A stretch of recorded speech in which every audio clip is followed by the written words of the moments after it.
আসসালামু আলাইকুম। দেশে কুকিং লাইফস্টাইলে আপনাদের সবাইকে স্বাগতম। আশা করছি আপনারা সবাই ভালো আছেন।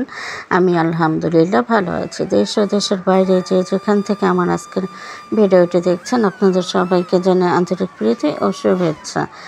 আমি গতকাল সন্ধ্যা থেকে ভিডিওটা স্টার্ট করেছি। যে সন্ধ্যার সময় আমি চা বিস্কিট খাচ্ছিলাম। তার আগে আমি যে অনেকগুলো কাপড় নিয়ে বসেছিলাম, কাপড়গুলো কাটবো। তো এখানে আমার মেয়ের ড্রেস আছে, কয়েকটা আমার ড্রেস আছে। তো দেখা যায় কাটবো করে আর কাটা হচ্ছিল না।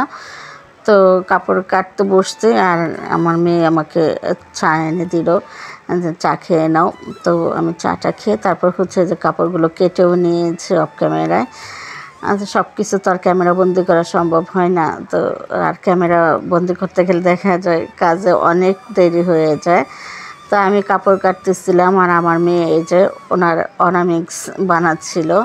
তো এর আগের ভিডিওতে আমি বলেছিলাম যে আমার মেয়ে ওর বাতিল যে অর্নামেন্টসগুলো ছিল, সেই অর্নামেন্টসগুলো থেকে পুঁতি পাত্তি পাথর এগুলো খুলে তারপর এই যে নিজের মতো করে নিজের চুড়ি বানিয়ে নিয়েছে, হাতের চুড়ি। তো চুড়িগুলো কিন্তু আমার কাছে বেশ ভালো লেগেছে, খুব সুন্দর করে বানিয়েছে। তো আপনাদের কাছে কেমন লাগলো প্লিজ কমেন্ট করে জানাবেন। আর এই যে এই মিষ্টিগুলো দেখতে পাচ্ছেন, এগুলো আমি বাসায় বানিয়েছিলাম। তো অল্প করে বানিয়েছি, 1/2 লিটার দুধ ছানা করেছিলাম। তো 1/2 লিটার দুধ দিয়ে এখানে 6টা মিষ্টি হয়েছিল। তো একটা আমার ছেলে খেয়ে নিয়েছে আগেই, আর বাকিগুলো আমি আর আমার মেয়ে খেয়ে নিয়েছিলাম। তো আমি বেশি খাইনি, একটা মিষ্টি খেয়েছি আর আমার মেয়েকে খাইয়ে দিচ্ছিলাম চামচে নিয়ে। তো বন্ধুরা, যারা আমার ভিডিওটা দেখা স্টার্ট করেছেন, এখনও যারা একটি লাইক দেন নাই, তারা প্লিজ একটি লাইক দিয়ে ভিডিওটা কন্টিনিউ করুন। আর এই ভিডিওটা কিছুদিন আগে বৃষ্টি হয়েছিল, তো সেই বৃষ্টির দিনে আর কি খিচুড়ি রান্না করেছিলাম। তো সেই ভিডিওটা আর আপলোড করা হয় নাই, ছিল মোবাইলে। তো ভাবলাম এই ভিডিওটা আপলোড করে দেই। তো আমি গরুর মাংস রান্না করব। তো গরুর মাংস হাতে মেখে রান্না করব, সেজন্য সব মশলা দিয়ে দিলাম। হলুদ গুঁড়ো, মরিচ গুঁড়ো, ধনে গুঁড়ো, জিরে গুঁড়ো, গরম মশলা, আদা রসুন পেস্ট আর সামান্য পরিমাণে সয়াবিন তেল দিয়েছি। আর গরুর মাংসতে কিন্তু প্রচুর চর্বি থাকে, সেজন্য আমি সবসময় তেলের পরিমাণটা কম দেওয়ার চেষ্টা করি। তো কিছু সময় মেখে নেওয়ার পরে এরপরে এই যে পেঁয়াজ দিয়ে দিলাম। পেঁয়াজগুলো আমি মোটা মোটা করে স্লাইস করে কেটে নিয়েছি। এখন ভালোভাবে চটকে মেখে নিচ্ছিলাম। তো এই মাংসটা যত ভালোভাবে মেখে নেওয়া যায়, মাংসের স্বাদ ততই বেড়ে যায়। আর এভাবে হাতে মেখে গরুর মাংসটা রান্না করলে কিন্তু খেতে ভীষণ ভালো লাগে। তো আমি যখন রান্না করতেছিলাম তখন কিন্তু গ্যাস কম ছিল, একদমই কম ছিল। তো অল্প গ্যাসে কিন্তু গরুর মাংসটা রান্না করাই যায়। যেহেতু গরুর মাংসটা রান্না করতে সময় বেশি লাগে, অনেকটা সময় চুলা লো করে বসিয়ে রাখতে হয়।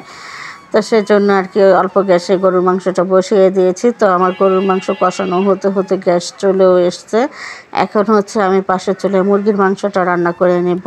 আর এদিকে এই যে বরাবর রান্নাঘরের জানালা দিয়ে এই যে গাছগুলো দেখা যাচ্ছিল, একটু ভিডিও করে নিয়েছে। আমার কাছে তো খুব ভালো লাগতেছিল দেখতে। আর যেহেতু বৃষ্টি হয়েছে, বৃষ্টিতে গাছের পাতাগুলো ভিজে গেছে, তো দেখতে ভীষণ ভালো লাগতেছিল। আর এদিকে এই যে মুরগির মাংস রান্না করব। তো এখন আমি পেঁয়াজ কুচিটা দিয়ে দিচ্ছি তেলের মধ্যে। প্রথমে তেল দিয়ে দিয়েছি। আর মুরগি রান্নার ক্ষেত্রে আমি সবসময় মশলাটা গুলিয়ে রেখে দেই আগেই। তো যেহেতু গ্যাস ছিল না, গরুর মাংসটা বসিয়ে আমি মুরগিটা রান্না করার জন্য মশলাটা কমপ্লিট করে নিয়েছি। আর এদিকে পেঁয়াজ ভেজে গরম মশলা দিয়ে দিলাম। তো গরম মশলাটাও আমি পেঁয়াজের সাথে একটু ভেজে নিচ্ছি। আর এখন গুলানো মশলাগুলো দিয়ে দিচ্ছি। এখানে হলুদ গুঁড়ো, মরিচ গুঁড়ো, ধনে গুঁড়ো, জিরে গুঁড়ো, লবণ, আদা রসুন পেস্ট দিয়ে একটু সামান্য পানি দিয়ে গুলিয়ে রেখে দিয়েছি। তো এভাবে মুরগিটা রান্না করলে না খেতে ভীষণ ভালো লাগে। এখন আমি মশলাটা কষিয়ে নিচ্ছি। তো এইভাবে মুরগির মাংস রান্না করলে আমরা পাটায় মশলা বেটে যে মুরগির মাংসটা রান্না করি না, অনেকটা সেরকমই লাগে টেস্ট। তো আমি প্রায় সময় এভাবে মুরগির মাংসটা রান্না করি। তো মশলা বাটিতে গুলিয়ে রেখেছিলাম, সেই বাটিটা ধুয়ে একটু পানি দিয়ে দিলাম। মশলাটা ভালোভাবে কষিয়ে নেব। তো বন্ধুরা, যারা আমার ভিডিওটি আজই প্রথম দেখতেছেন, আজই প্রথম আমার চ্যানেলে ভিজিট করেছেন, তারা চাইলে আমার চ্যানেলটি সাবস্ক্রাইব করে দিতে পারেন। আমার চ্যানেলটি সাবস্ক্রাইব করে আমার পাশে থেকে যাবেন, আর আমার চ্যানেলটি সাবস্ক্রাইব করে পাশে থাকা অল নোটিফিকেশনটা সিলেক্ট করে রাখবেন। তাহলে যখনই আমি নতুন ভিডিও আপলোড করব, সঙ্গে সঙ্গে নোটিফিকেশন আপনাদের কাছে চলে যাবে। তখন আপনারা আপনাদের সুবিধা অনুযায়ী ভিডিওগুলো দেখে নিতে পারবেন। আর এদিকে কিন্তু মশলাটা কষানো হয়ে গেছে, আমি মুরগির মাংসটা দিয়ে দিয়েছি। আর বেগুন ভাজা করব খিচুড়ি দিয়ে খাওয়ার জন্য। তো আমি বেগুনটা কেটে তারপরে হচ্ছে কিছু সময় পানিতে ভিজিয়ে রেখে দিয়েছিলাম, এরপরে হচ্ছে ধুয়ে মশলা মাখিয়ে রেখে দিয়েছি। আর রান্নাবান্না শেষে আর কি বেগুনটা ভেজে নিব। আর বেগুন ভাজাটা কিন্তু গরম গরমই খেতে ভালো লাগে। তো বৃষ্টির মধ্যে একটু খিচুড়ি খেতে কিন্তু সবারই ভালো লাগে, শুধু আমার একা না, সবাই আর কি খাবে, সেজন্য আর কি রান্নাটা করে নিয়েছিলাম। মুরগিটা কিন্তু কষানো হয়ে গেছে, এখন হচ্ছে ঝোলের পানিটা দিয়ে দিয়েছি। যেহেতু মানে যদিও ঝোল রাখবো না, একদম ভুনা করব, তো তারপরও সিদ্ধ হওয়ার জন্য তো একটু পানি লাগে, তাই না? তো এদিকে কিন্তু আমার গরুর মাংসটা অনেকটাই কষানো হয়ে গেছে। তো কষানোর পরে আমি ঝোলের পানি দিয়ে দিব। আর আমি মাংস রান্নার জন্য পানিটা আগেই গরম করে রেখে দিয়েছিলাম। যেহেতু গ্যাস কম ছিল, সেজন্য পানিটা চুলায় বসিয়ে দিয়েছিলাম। তো গরম হয়ে গেছে, সে পানি নামিয়ে রেখে রান্নাটা বসিয়ে দিয়েছি। তো বন্ধুরা, যারাই আমার চ্যানেলটা সাবস্ক্রাইব করবেন, আমার ভিডিওগুলো নিয়মিত দেখবেন। আপনারা যদি আমার ভিডিওগুলো নিয়মিত দেখেন, তাহলে আমিও আপনাদের ভিডিওগুলো নিয়মিত দেখব। যদি আপনারা আমার ভিডিওগুলো না দেখেন, তাহলে কিন্তু আমিও আপনাদের চ্যানেলে যাব না, আপনাদের ভিডিওগুলো দেখব না। আর যারা এই চ্যানেলটা সাবস্ক্রাইব করেন, তারা প্লিজ চ্যানেলটা আনসাবস্ক্রাইব করবেন না। আপনারা অনেকেই আছেন যারা চ্যানেলটা সাবস্ক্রাইব করেন, তারপরে আবার হচ্ছে আনসাবস্ক্রাইব করে দেন। এটা কিন্তু খুব খারাপ লাগে দেখতে। তো এই কাজটা করবেন না কেউ। তো আমি হচ্ছে আপনাদের সাথে কথা বলতে বলতে আমার মুরগির মাংসটা নামিয়ে নিয়েছি। আর এদিকে হচ্ছে খিচুড়িটা বসিয়ে দিচ্ছি। তো খিচুড়ি রান্নার জন্য প্রথমে আমি সয়াবিন তেল আর সরিষার তেল দুইটা একসাথে দিয়ে দিয়েছি। এরপরে পেঁয়াজ ভেজে গরম মশলাও দিয়ে দিলাম পেঁয়াজের সাথে। আর এদিকে হচ্ছে গরুর মাংসটা রান্না হয়ে গেছে, গরুর মাংসটা নামিয়ে রেখে দিয়েছি। আর এদিকে খিচুড়িটাও প্রায় হওয়ার পথেই। তো এখন হচ্ছে বেগুনগুলো ভেজে নিচ্ছি। তো বেগুনটা হচ্ছে একটু এভাবে পানিতে ভিজিয়ে রাখলে না, তাহলে ভাজার সময় তেল কম লাগে।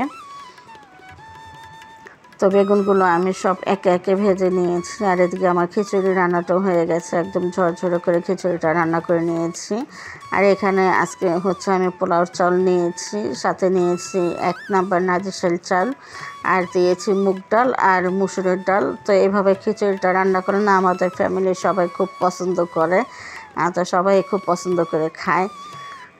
খিচুড়িটাও হয়ে গেছে, বেগুন ভাজাও হয়ে গেছে। তো আমার রান্না বান্না কমপ্লিট, এখন হচ্ছে খাওয়া দাওয়ার পালা। তো সবাই একসাথে খেয়ে নেব। তো বন্ধুরা, যারা আমার চ্যানেলটি সাবস্ক্রাইব করেছেন, যাদেরকে এখন আমি ব্যাগ দিইনি, তারা প্লিজ আমার কমিউনিটি পোস্টে এসে কমেন্ট করে যাবেন, আমি গিয়ে ব্যাগ দিয়ে আসবো। আর কেউ ভিডিও নিচে কমেন্ট করবেন না, বন্ধু হয়ে পাশে আছে, পাশে থাকবেন, এই ধরনের কমেন্ট কেউ করবেন না। এটা কিন্তু স্প্যাম কমেন্ট হিসেবে ধরা চলে। তো এই ধরনের কমেন্ট কেউ করবেন না।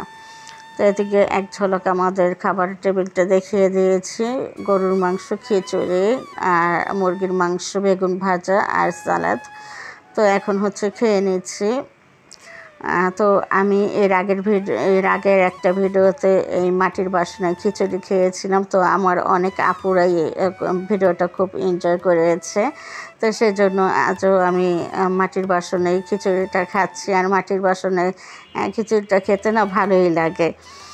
তো খেয়ে নিয়েছি। প্রথমে তো বেগুন ভাজা নিয়ে নিয়েছি, বেগুন ভাজা, সালাদ নিয়েছি, সাথে নিয়েছি লেবু। তো এই বেগুন ভাজা দিয়ে খেয়ে তারপরে হচ্ছে গরুর মাংসটা নিব। আর আমার তো মুরগির মাংস খেতে তেমন একটা ভালো লাগে না, একদমই যে খাই না তা কিন্তু না, খাই, মাঝে সাঝে খাই, কিন্তু আমার কাছে গরুর মাংসটাই বেশি ভালো লাগে। তো এখন হচ্ছে বেগুন ভাজা দিয়ে আমার খাওয়া প্রায় শেষ। গরুর মাংসটা নিয়ে নিয়েছি, এখন গরুর মাংস দিয়ে খেয়ে নিব। আর গরুর মাংস বলতে মানে আমি কিন্তু সবসময় হাড় মানে হাড় চুবড়ে এগুলো খেতে পছন্দ করি। তা আমি কিন্তু আমার পছন্দ মতোই নিয়ে নিয়েছি, এখন খেয়ে নিচ্ছি। তো বন্ধুরা, আজকের মতো এ পর্যন্তই। আগামী ভিডিও দেখার আমন্ত্রণ জানিয়ে আজকের মতো বিদায় নিয়ে নিচ্ছি। সবাই ভালো থাকবেন, সুস্থ থাকবেন, অবশ্যই নিরাপদে থাকবেন, আর আমার জন্য দোয়া করবেন। আল্লাহ হাফেজ।